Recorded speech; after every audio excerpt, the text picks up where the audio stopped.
Welcome back to another exciting video. Please like, subscribe, and press the bell icon. Today's video is about the history of the iPhone. We're going to take a look back at every single version to see just how far the operating system has come. With the original release of iOS, back then things were quite a bit different. Apple didn't even have a name for the iPhone's operating system. They simply said it ran a version of Mac OS X. But since the second iteration was released, everyone began referring to the original as iPhone OS 1. Steve Jobs himself said the iPhone's killer app, or the biggest attraction of the device, was its ability to make calls quickly and easily. This is pretty funny, considering making calls with our iPhones today is something most of us try to avoid doing. Also, the iPhone OS 1 had a built-in full-feature iPod. That meant customers no longer had to spend up to $300 on a smartphone and then $200 more on a separate iPod and carry around both devices. And like many other smartphones at the time, iPhone OS 1 included several apps like Calendar, Weather, Safari Maps, YouTube Mail, and Notes. Now iPhone OS 2 came out a year later in 2008 and introduced the App Store, which is probably one of the biggest additions of any iOS release in history. The App Store completely changed the smartphone game, allowing third-party developers to create secure, optimized apps for the iPhone on a scale never seen before in the mobile device industry. iPhone OS 2 also featured the iTunes Store, a scientific calculator, which still exists today if you just rotate your iPhone, the ability to save images to the camera roll, push email, work support, and parental controls.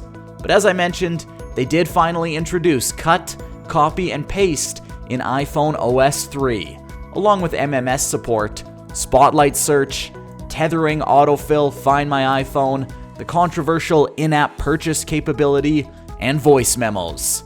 Now in 2010, Apple officially changed the name of the iPhone operating system from iPhone OS to simply iOS, since it was being used by other products like the iPad, and iOS 4 introduced some crucial features like app folders and app switcher, Retina support for the new iPhone 4 Game Center, FaceTime, VPN support, orientation lock, and perhaps one of the most long-awaited features, custom home screen wallpaper, which for some reason Apple waited 3 years to implement.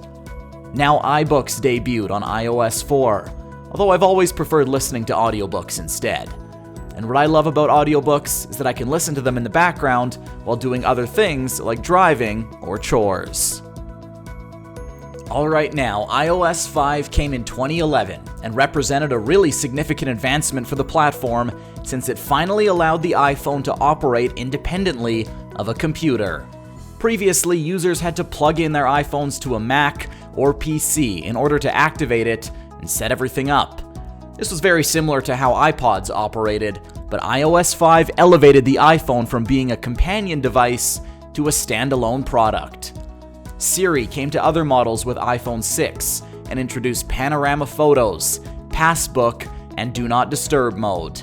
Now, this version of iOS was one of the most controversial ever, and that was for 2 reasons. Apple removing the native YouTube app and replacing the native Google Maps app with their very own. And iOS 7 was proof that I was taking the operating system in a completely new direction with a flat, colorful interface that used parallax effects to establish depth instead of shadows, reflections, and texture. Now, I said iOS 6 was controversial, but it paled in comparison to iOS 7. Its flat user interface was extremely polarizing, since some people thought it looked too much like Android. Also, the icons were criticized for being too simple. So simple, in fact, that they could be recreated using nothing but Microsoft Word. Also, the bright, colorful gradients used throughout the OS were blinding to some users. And perhaps worst of all, the parallax effect used to create depth could actually cause people to feel nauseous and dizzy, which is why Apple added the reduce motion option in settings. Now, after a couple of years of divisive iOS releases, things settled down a little with iOS 8 in 2014 and introduced some highly requested features like interactive notifications, audio and video messages, widgets, a QuickType keyboard time-lapse, recording, voice-activated Siri, and Apple Pay. This was also the year when Apple released their much-anticipated Apple Music streaming service and introduced CarPlay.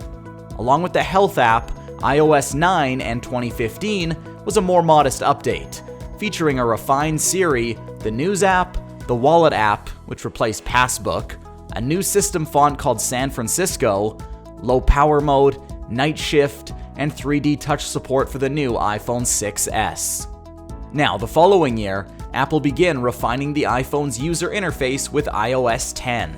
It featured a redesigned lock screen and control center, plus redesigned notifications. There were even more 3D touch capabilities, added effects were brought to iMessage, you could raise your phone to wake it up, and the Home app was added to control smart products like bulbs or thermostats. iOS 11 was released in 2017 and focused on refinements rather than new features. Control center notifications, Siri, the dock, and the App Store were all updated, along with a few brand new features, like Do Not Disturb while driving.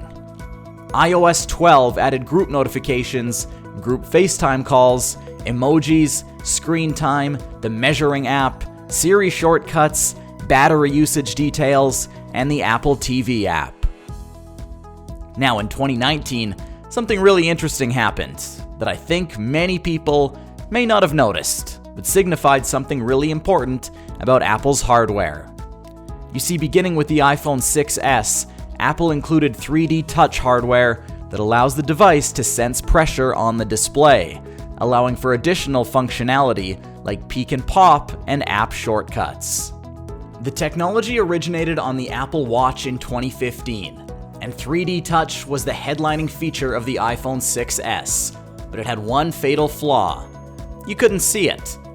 Unlike the right-click button on a mouse, the 3D touch was completely invisible and difficult to discover, since people rarely pressed firmly on their iPhone's display. So as a result, it was rarely used, with most people not knowing the feature even existed.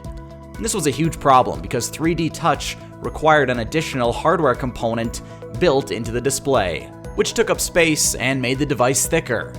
So when iOS 13, Apple took a more sensible approach by retaining most of the features of 3D touch, but making it entirely software-based. They called this new feature haptic touch. It's triggered by simply tapping and holding your finger on the display instead of pressing. Not only made it more intuitive for users, but also allowed Apple to remove hardware inside the display, which happened with the iPhone 11 and 11 Pro. Now iOS 13 featured more than just haptic touch.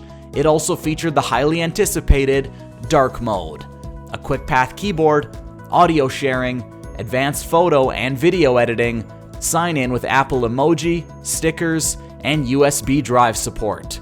Lastly, iOS 14 and includes some pretty cool additions like home screen widgets, the app library car key, a compact user interface for incoming calls, and Siri, the ability to set default email and browser apps back tap the picture and picture video and pin conversations.